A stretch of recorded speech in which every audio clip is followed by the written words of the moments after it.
Hey guys, Future Bonnie here is getting ready to edit and upload this video that you are about to watch. But before we get into it, I wanted to just take a quick minute to talk about the horrific killings in Atlanta of 8 individuals, 6 of them being Asian American women. To anyone watching this in the Asian American community, I hope you're safe. I hope you're taking care of yourself. I don't have the words to make this better. No one does. But I'm thinking about you, and I want to do anything that I can with my privilege to speak up and do the work that will lead to ending the horrific racism in this country. I don't know if it'll ever end, to be honest. America has so much work to do, but that doesn't mean we shouldn't try. To my fellow white people, it is upon us, it is our job to do the work, to address these issues, to have the tough conversations, and to lend our support and privilege in any way that we can. In the description below, I'm going to be linking some resources, donation links, things of that nature for you to check out, and please give if you can. I know I'm definitely gonna be donating some of my stimulus. Thanks, Biden, I guess. And yeah, I personally have to also check out a lot of links and resources and educate myself more and figure out what I can do. But I just wanted to quickly film this little clip before the video. So I'll leave my findings below, and together I hope we can take a step toward fighting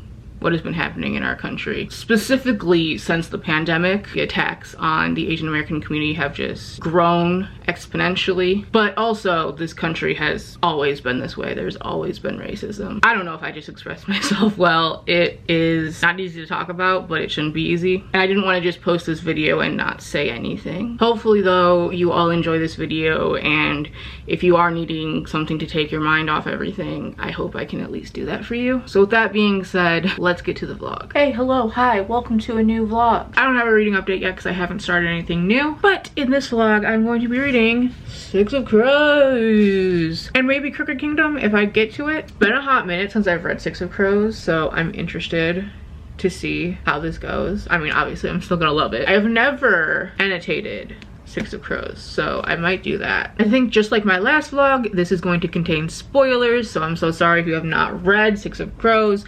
You're gonna wanna bounce out. I feel like most people on BookTube have read Six of Crows, and if they haven't, they probably don't plan to. So yeah, that's the introduction to this week's vlog. Let's go. We're gonna pretend that it's Monday, not Sunday, and that my face isn't red and puffy because I just sobbed reading the end of Ruin and Rising for the 3rd time. Because I'm too impatient to wait to unbox this fairy loot, and I don't think this will fit in my Krisha trilogy reread vlog. So yeah, hi, fairy loot, let's go. This is the February box, and for once, I have no idea what the book is. I feel like that could be a bad thing, because normally when I know what the book is, it's because people are like excited for said book. So this just might be something random that I have no interest in. Ta-da! I do this every time. It's not that exciting. This looks very science fiction-y. This is What the Future Holds is the theme. This is the spoiler card. We're gonna wait on that. All right, the first thing I see, I think this is a pillowcase, maybe?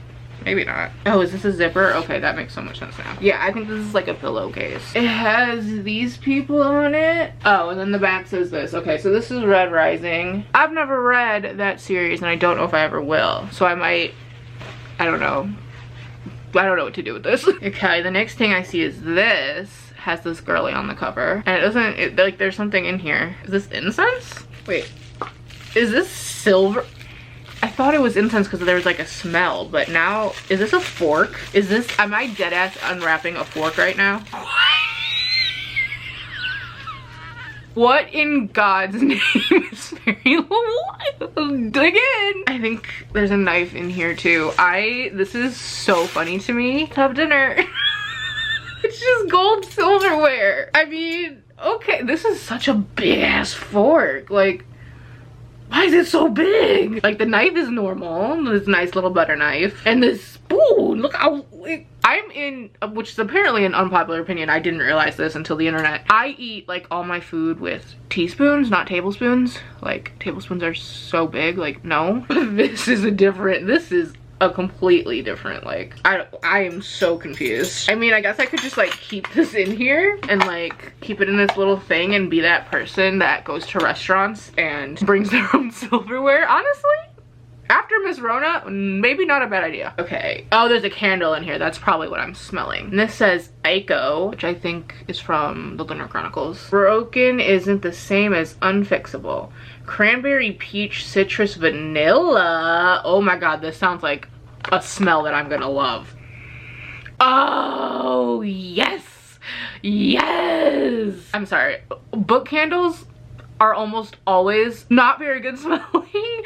Like, they want to put like the grit in there, so there's just this like strong rough scents that just aren't good, but this is just fruity and sweet, and oh hell yes. I'm mad that this is so small because this is something I will actually use. Okay, now I have one of these. There's definitely a pin in there because it's breaking through the back. You can see it first. How's it look? Is it pretty? Let me know. There it is. So this is from Vicious, which I have not read, but I do want to. It says, oh, I have it. Do I have it upside down? No, they put it upside down. So it says, plenty of humans were monstrous and plenty of monsters knew how to play at being human. This is very relatable, I would say, to Shadow and Bone as well, because I just finished, like I said, Rune and Rising, so. All right, and we have this. No idea what this is. The night walked down the sky with the moon in her hand. Powered by batteries that are not included. Oh, little moon fairy lights. Hey, okay. They're probably gonna be like so tiny that I'm not gonna know what to do with them. So I feel like that's how most like small fairy lights are. Oh, this is so pretty though. They're little moons. Even though like the string looks very like not big, I'll find somewhere to put them because that's so cute. And of course, there's the tarot cards that come with every fairy loot box. We have the 6 and 5 of wands here. Not sure who these characters are. We will find out when we read the spoiler card. And I think that's it besides the book. So like I said, I have no idea what it is. So we're gonna be surprised together, my friends. Ooh, it's pretty, whatever it is. I think y'all are getting to see it first. This Golden Flame by Emily Victoria. Yeah, I've never heard of this. Oh, but it's signed. She has a very interesting signature. Just this little I really like the color. Oh wow, that's very bright on camera. It is not this bright in person. It's like a deeper maroon color that kind of matches the rest of the book. Is there artwork? Oh, I might have to read this just because of its beauty. Like, first of all, hello. Yes, ma'am. And then this artwork on the inside. Hello? Funnily enough, I just read the description of this book on the inside, and it's kind of giving me like sci-fi Shadow and Bone trilogy vibes. It's about an orphan named Karis who is trying to find her brother, but right now she's working for the Scriptorium, which I'm guessing is like the military or the rulers of this world, and they're trying to unlock the magic of an ancient automaton army, and she ends up awakening an automaton, and now the government is like trying to find her. It's given vibes. It's given vibes. I'm definitely going to look into this and perhaps give this a read because it sounds intriguing. It's gorgeous. I just have not heard anyone talk about it. If any of you have read this, let me know what you thought of it, if you liked it. Now I'm gonna look at the spoiler card and see what some of these things were. Okay, a candle from the Lunar Chronicles. Clocked that. Fairy lights obviously are not fandom related. The enamel pin is from Vicious, like I said, because it was there. Okay, pillowcase from Red Rising. I guess I did know most of this because it said it. The only thing I was confused about was the cutlery set, which is just so, I still can't. That's so funny to me. Each utensil features a quote from Warcross by Marie Lu, and the box has a stunning design of the main heroine. Okay, I didn't know that. I haven't read Warcross. I'm not really interested in it, but I feel like I might still use the silverware. I mean, it's usable, right? Okay, then the tarot cards are inspired by Spin the Dawn. Another book I haven't read and I don't think I'm interested. Okay, so that was this month's fairy loot. I don't know if anyone cares about these unboxings, but like, I feel like it's fun. It's content.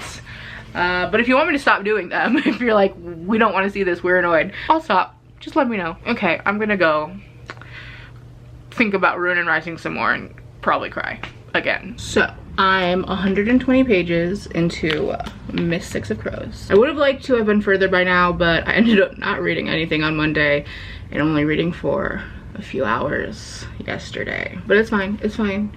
We're gonna get through it. We're gonna make our way downtown. It's been a good minute since I've read Six of Crows. I think the last time I read it, I had reread it before Crooked Kingdom came out, and that's been a hot minute. And yeah, I'm loving it, just like always. I think the way that Leigh Bardugo introduces Kaz and the crows and everything is just so masterful. That meeting that Kaz has with a rival gang leader, and we just see how smart he is and how he's anticipated the moves made against him, and also seeing that through Inej's eyes and seeing her do her thing as the Wraith. It's just, I love them so much. And then the way that he kind of assembles the team to go to the ice court. Where I stopped, we have just gotten Matthias out and he's agreed to this plan. The tension between Nina and Matthias, because all of their background and the six of them just coming together, it's bringing back all the feels. I think I mentioned this before, but I'm annotating this for the first time.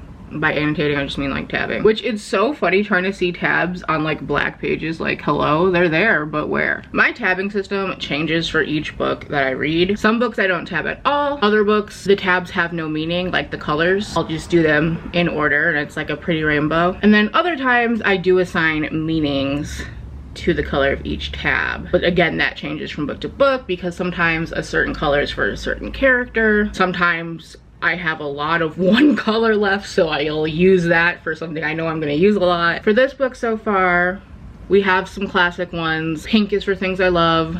Blue is for sad things. And then the only other colors I have used so far is this lighter purple, because I have a darker one too, for quotes. And then green is typically my go-to for funny things, so I've kept that the same. Anything I want to remember, information about the world, things like that, I typically do a yellow tab there. Siege and Storm and Rune and Rising, I noticed that I used orange for foreshadowing, so perhaps we'll do that. And then also for the Grisha trilogy, I had a tab for things I hate, but that was pretty much just because of the Darkling, and there isn't really, I think, going to be a need for that, so. You also probably don't care, so I'm gonna stop rambling. Hello, once again. It's me. Last night I got to page 235 of Miss Six of Crows. I'm still loving it. I have found myself using my orange tab that I normally use for foreshadowing, for noting things from the Grisha trilogy that kind of pop up in here, because I realized that I've never read the Grisha trilogy, had it fresh in my mind, and went right into Six of Crows. So there are some obvious nods, like when Nina talks about Zoya directly, Genya gets a mention, but there's also some more subtle throwbacks, like Nina talking about being a student at the Little Palace during the Civil War. And then this one that got me that I had never noticed, because like I said, I've never went in with this fresh of a mind. And as she's talking about her father and some things he said about love, and he's basically saying men can give a woman flowers, but like, do they know the specific type of flower and how they like it? That's kind of showing love, that's listening. And as it says here, take the time to know you as no one else does. So you're probably like wanting to get to the point here. And so the quote says, but only one woman loves the scent of gardenias in late summer that remind her of grandmother's porch. Only one woman loves apple blossoms in a blue cup. Apple blossoms in a blue cup! That is directly 100% Melina. Like, it's in Rune and Rising. Like, that's a scene. The apple blossom, the blue cup, like that was put there for me and I didn't even realize it until now. Hello? I screamed. I love it. I'm so happy that I'm doing this reread and getting these refreshers. I also love that Inej, because she names her knives and she has them named after saints, and she names one after Saint Elena.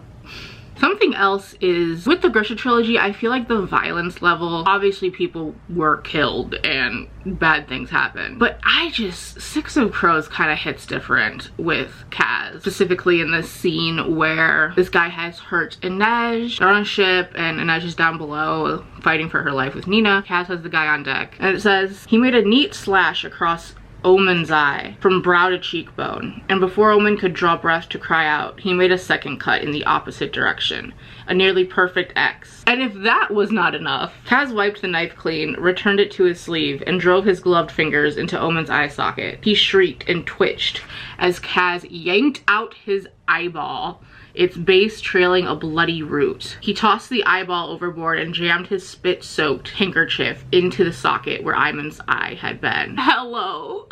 Like, that's so specific and dark. Also, anytime that Kaz goes absolutely feral over Inez, it's just so cute. And then he's like, it's nothing, I don't really care, it's whatever. And it's like, boy, sweetie. There's even a line where it says, Matthias suspected that Brucker would drag the girl back from hell himself if he had to. I also love the way that these characters' backstories are interwoven with the plot. I think it's so masterfully done. Not to overpraise Six of Crows like the entire book community does, but like, it's so good. It's so good. And then there's another throwback to the Grisha trilogy where Nina says, I could read to you if I had anything to read. There's a heart tender at the Little Palace who can recite epic poetry for hours. And that's Toya. Like, all these little things that I just did not pick up on. Also, I put a quotes tab on this because I thought it really hit like with today's world. So to set the scene, they have just landed in that country Matthias is from that I can't pronounce, and they've come across Grisha on a pyre, and obviously that's upsetting to Nina, and she's talking to Matthias like, and Matthias is saying that it's illegal to kill people this way now, and Nina says, don't you dare. Tell me the last time someone was prosecuted for putting a Grisha to the flames. And then she says, do you have a different name for killing when you wear a uniform to do it? And I was just like, wow, that's very relevant. Very, very relevant. But yeah, that's what I have read so far. That's where I'm at, and I'm just enjoying every second. It's so good.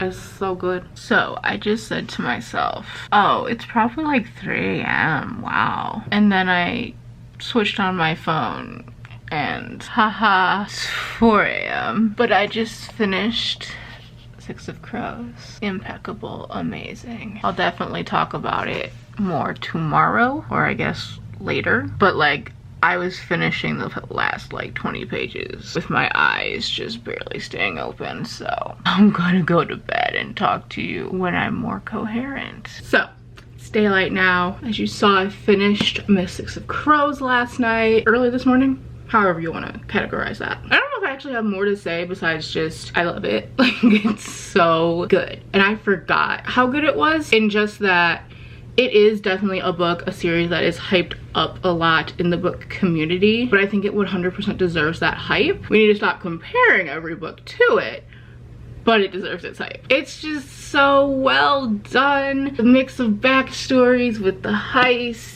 and seeing how all the hardships that these characters have gone through has led them to this moment. I definitely picked up on and used my orange tab for some foreshadowing parts at the end there. Also, I completely forgot that Jesper is a Grisha, like he's a fabricator. When I got to that scene, I was like, oh, that's right, I forgot about that. I do think it's interesting though, because in the Grisha trilogy, when Alina doesn't use her power, it like makes her very weak and makes food not taste good, and it just has all these effects on her. And so I'm wondering if Jesper has been using his power in little ways secretly that it just doesn't allude to, because it almost sounds like he just doesn't use his power. He just hides it, doesn't have a relationship with it. But if that were the case, then wouldn't he be like Alina? Like, wouldn't he be like weaker? I don't know. I also love that we get to see Kaz be a little more vulnerable, like when they're about to put themselves in the prison wagon, and he has that moment where he's just like reminded of being in that like dead body thing with his brother. Ugh. Because Kaz is very much like badass, have my shit together, plan is figured out, we got it. But then we finally get this moment of like, he's not indestructible. Why did my thing just turn red? Am I about to run out of space? I think I'm about to. I look and feel like a swamp monster, but today's Sunday and I don't have the energy to try harder. So going into this weekend, my goal was to finish Crooked Kingdom, edit my vlog, get it up, the usual. But then the actual weekend hit and I felt like doing nothing. And I realized that pushing myself to finish this is just not going to be a good time, and I want this to be a good time. So the vlog will just go up later, as you have obviously already saw. It's fine, it's whatever. So I am 170 pages into Miss Crooked Kingdom. I don't even remember where I left off last night because I was reading this and I was so tired that I like kept closing my eyes and like falling asleep a little and then opening my eyes and reading it again because I just wanted to finish the chapter. But then I realized I was not retaining any information, so I just put a bookmark in it and said okay. But yeah, I don't think I have anything particular to say besides I'm enjoying this. I think we get a lot more funny parts of this book, even though the beginning and a lot of it isn't funny in the situations, just because the gang has kind of situated themselves with each other, and so their dialogue and their back and forth is just very nice. I very much enjoy it. I love when Jesper's dad comes because it's like, oh my god, one of us does have a parent, and he's just so wholesome, and they're just like. Also, I didn't mention it when I was talking about Six of Crows because my camera cut me off. But Nina, like what she does in that book at the end, taking the parum, and then how it affects her in this book, I just, my baby, I want to give her a hug. So far they have rescued Inej, and now they're planning on how they will basically steal money from Van Eck. But also crazy things are happening with other countries like the Shu, who are trying to steal Kauai and also Grisha in general to like use parum on them. So that's where I am. I'm gonna read today, but I'm gonna watch the Grammys tonight, so I don't know how far I'm going to get. I'm really feeling and hoping that Taylor will do a mashup of Cardigan, August, and Betty tonight for her Grammys performance, but I'm probably a clown for hoping for that. Must you do this now? Mark me like a bloodstain. She's doing a mashup because this is the end of the song. She did it! I can see his twisted and bedsheets. August slipped away like a bottle of wine. Cause you were never mine. Thank you so much. I feel very honored to be among all of you, so thank you so much.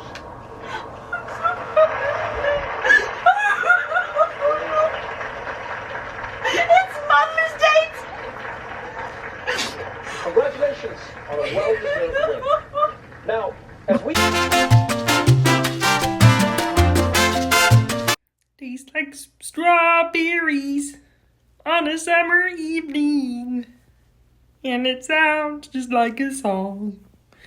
I want more berries and that summer feeling. It's so wonderful and warm. Breathe me in, breathe me out. I don't know if I could ever go without. I'm just thinking about. I don't know if I could ever go without. Watermelon sugar high. Watermelon sugar high. Watermelon sugar high. Watermelon sugar high.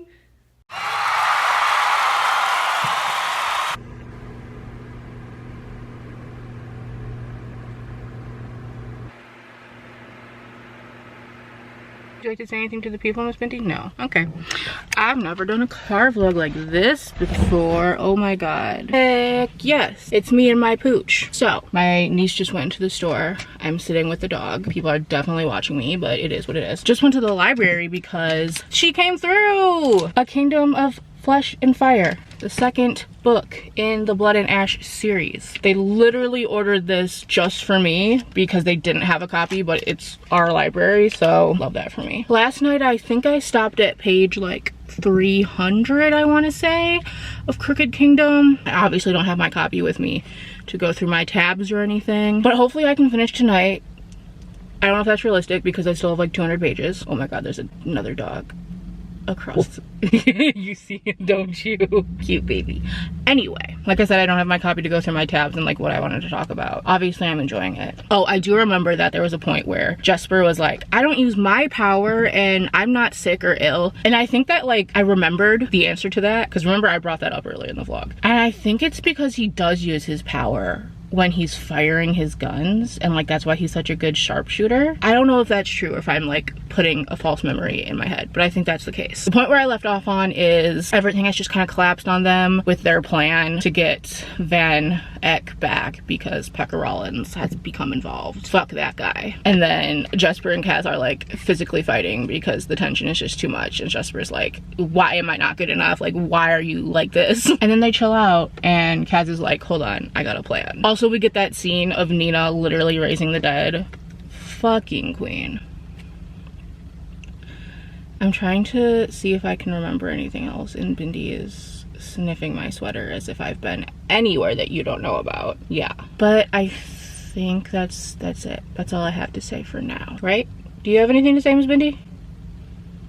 I'll take that as a no. So we'll see if I can finish that tonight. And then I think, because it's only the 16th and I have time before Rule of Wolves come out, and I kind of want to read King of Scars and Rule of Wolves in the same vlog and make it like spoilery and shit, so like sorry if you're not going to read Rule of Wolves right away. So I think before I move on to King of Scars reread, I'll read A Kingdom of Flesh and Fire. She is quite chunky. She is, trying not to spoil myself here, where the hell are the page numbers? Okay, she's like 600 pages, but so was the last one, and I got through it fairly quickly, so I think I can do this the same thing. And I'm very excited because I heard this is just more of the first book, super fun and smutty and all that good shit. So I'm gonna go because someone just pulled up in the car next to us, and that's awkward, right, Binky? Look at my cute puppy. I love her so much. Mwah. I love her. You love me? Yes. Don't mind me. I'm just screaming because I got to Nikolai's little cameo. I love him so much. Oh my god. Amazing. Incredible. This moment. Literally shaking when I first read this. I mean, I'm also shaking now, but like details. Later that night.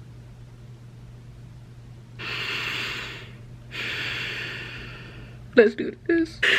I can't even read because I can't see through my tears. I didn't even get to the line that's really gonna break me. Oh my god. I've read this book. I've read this book. A few moments later. She says she'll take him home.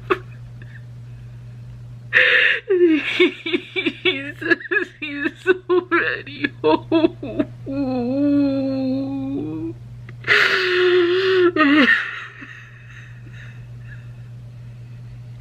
I hate this book.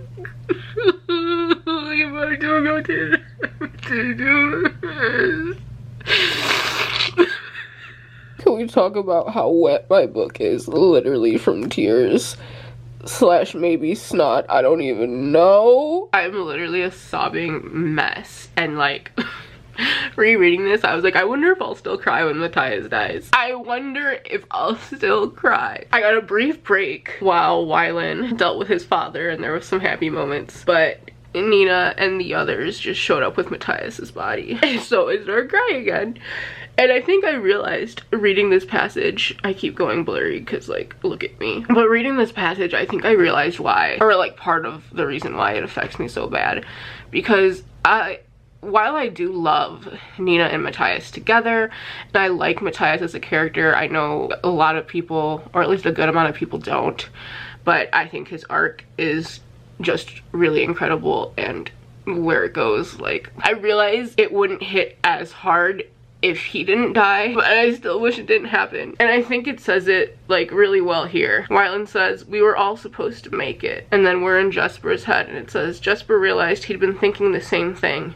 After all their mad escapes and close calls, he'd started to believe the 6 of them were somehow charmed, that his guns, Kaz's brains, Nina's wit, Inej's talent, Wylan's ingenuity, and Matthias's strength had made them somehow untouchable. They might suffer, they might take their knocks, but Wylan was right. In the end, they were all supposed to stay standing. And like, that's how it feels. I remember when I read this for the first time and Matthias gets shot and the chapter ends and we go to Nina, which is actually where it gets sad. Like, his chapter isn't actually that sad, but Nina's is. And I remember ending that chapter and being like, okay, Queen Bardugo has been fooling us with chapter endings all the time, like saying one thing that might lead you to believe one thing and then it ends up turning into something else, like Kaz and his tricks. And then no, he actually does die. Like, I remember thinking like, he's not gonna die, he's not gonna die, and then he dies. And it just like I said, Matthias isn't like one of my favorite characters of all time, but it just hurts. Okay, I'm gonna get back to reading so I can finally fucking finish this. Apparently, Kaz finding Inash's parents also still makes me cry. So I finished. Oh, 5 stars, amazing, beautiful, can't be outdone, impeccable, all the good things. Six of Crows packs so much into it for being a duology, and it's just so masterfully written. I can't say more about it. I really don't have the energy to go through all of my tabs to see if there's things that I wanted to talk about, but I just love how this all comes together at the end. How you always think like one thing is happening, but then Kaz is coming around and doing something else, and it's just so well thought out. Every single step, the thought behind every action, and the way we just see this crew come together, and even Kaz starting to soften his edges, and him and Jesper make things right, and everything he does for Inez at the end. Oh, again, I know this is a very hyped up series in the bookish community. It is for a reason. Like, if you watch my channel, you know I go into most books being like, where's the romance? Give me some good steam. And then this book, it's just like, and they held hands. They held hands. Like, that's how you know. That's how you know. And just the way everything ends up with Wylan and Jesper, all the payback they get, it's just beautiful. It's such a beautiful series. It's such a beautiful ending, even though it also hurts. Like, so many times while I was reading this, I was thinking about how we're gonna see this brought to screen, brought to life one day, and just like the world is not ready. And I don't have anything else to say. I probably do, I just put tabs on it and then forgot, and I'm now too lazy to go back. Also, can we talk about how this page, which is where like Matthias is dying, looks eerily similar to the last page of Rune and Rising, except it's like, I think it's like opposite. It's like sad, happy, because that ends happy, and this is happy, sad, happy, sad, or like love it, sad. Ugh. Okay, yeah, I'm going to wrap this vlog up here. Sorry that this is going up later than usual. I wanted to finish this tonight and then edit my vlog and get that up, but it's like 2 in the morning, so it's definitely not gonna happen. But yeah, if you watched this, thanks for sticking around. I'll see you in my next vlog, which will likely be a little break from Grishaverse stuff, and hopefully this will not make me so emotionally drained. Bye! Hold on, one more thing. In my Grisha trilogy reading vlog, I mentioned how I need an Alina and Mal cameo in Rule of Wolves. But what if we also get a cameo from one of the crows that's obviously not Nina? Like, what if Inez visits her or something? The implications of that. The possibilities. I need to lie down. Okay, bye.